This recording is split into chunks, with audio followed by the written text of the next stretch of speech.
Cinema థియేటర్ల బంద్పై వారం రోజులుగా డిప్యూటీ సీఎం పవన్ కళ్యాణ్, మంత్రి కందుల దుర్గేష్ సహా జనసేన నేతలు చేస్తున్న రాద్ధాంతం చివరకు వారినే అభాసుపాలు చేసింది. థియేటర్ల బంద్ నిర్ణయం వెనుక జనసేన నాయకుడే ఉన్నట్లు తేలడంతో వారి పరిస్థితి గొంతులో పచ్చి వెలక్కాయ పడ్డట్టుగా మారింది. దీంతో కంటితుడుపు చర్యగా ఆ నాయకుడిని పార్టీ బాధ్యతల నుంచి తొలగించారు.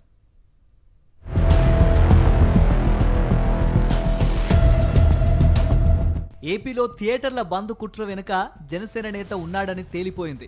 జనసేన నేత అత్తి సత్యనారాయణ బంద్ ప్రతిపాదన చేశాడు. దీంతో రాజమండ్రి సిటీ ఇన్ఛార్జిగా ఉన్న సత్యనారాయణ పార్టీ కార్యక్రమాలకు దూరంగా ఉండాలని జనసేన ఆదేశాలు జారీ చేసింది. జనసేన ప్రకటనతో అసలు నిజం తేలిపోయింది.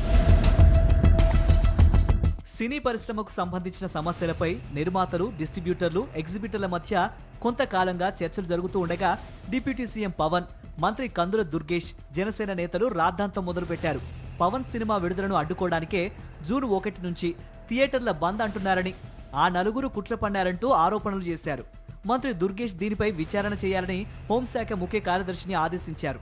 ఈ క్రమంలో నిర్మాతలు దగ్గుబాటి సురేష్ బాబు, అల్లు అరవింద్, దిల్ రాజుపై పవన్ అభిమానులు సోషల్ మీడియాలో పెద్ద ఎత్తున వ్యక్తిత్వ హననం చేశారు. దీంతో అల్లు అరవింద్, దిల్ రాజు మీడియా ముందుకు వచ్చి క్లారిటీ ఇచ్చారు. తూర్పుగోదావరి జిల్లాకు చెందిన జనసేన ముఖ్య నాయకుడే థియేటర్ల బంద్ నిర్ణయం తీసుకున్నారంటూ దిల్ రాజు ప్రకటించడం, అతను మంత్రి దుర్గేష్ అనుచరుడు కావడంతో ఆ పార్టీ నాయకులంతా కంగుతిన్నారు. అసలు విషయం బయటపడడంతో సోషల్ మీడియాలో నెటిజన్లు విరుచుకుపడ్డారు.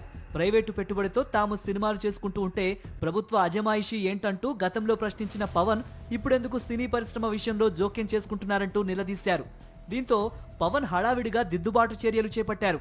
థియేటర్ల బంద్ నిర్ణయం వెనుక జనసేన నేత ఉన్నా చర్యలు తీసుకోవాలని పవన్ ప్రకటించగా, ఆ వెంటనే బంద్ నిర్ణయం వెనుక ఉన్న రాజమండ్రి సిటీ నియోజకవర్గ జనసేన ఇన్ఛార్జ్ అత్తి సత్యనారాయణని పార్టీ బాధ్యతల నుంచి తొలగించారు. పార్టీ సభ్యత్వం రద్దు చేస్తున్నట్లు ప్రకటన జారీ చేశారు.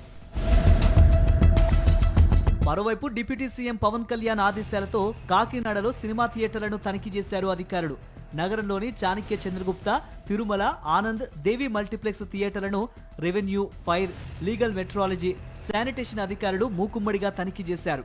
అన్ని తనిఖీల తర్వాత కలెక్టర్కు నివేదిక అందజేస్తామని తెలిపారు అధికారులు.